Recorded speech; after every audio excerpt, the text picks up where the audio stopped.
முருக பக்தர்களுக்கு பயம் வந்தால் என்றும் முருகனே துணை என்றிருக்கக்கூடிய முருக பக்தர்களுக்கு ஏதேனும் பயம் ஏற்பட்டால் என்ன நடக்கும் தெரியுமா? இந்த மந்திரம் அதற்கான விளக்கத்தை கொடுக்கும். 5 முகம் தோன்றின் 6 முகம் தோன்றும், வெஞ்சமரில் அஞ்சேல் என வேல் தோன்றும், நெஞ்சில் ஒரு கால் நினைக்கின் 2 காலும் தோன்றும், முருகா என்று ஓதுவார் முன்.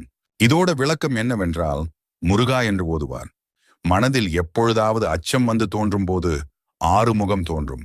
கடுமையான மனப்போராட்டத்தில் இருக்கும்போது அஞ்சேல் என்று வேல் தோன்றும். மனதில் ஒரு பொழுது நினைத்தால் அவனது திருத்தால் தோன்றும். முருக பக்தர்களுக்கு மனதில் பயம் ஏற்பட்டால், அதாவது அஞ்சி பயப்படும் போது 5 முகம் தோன்றினால் 6 முகம் தோன்றுமாம்.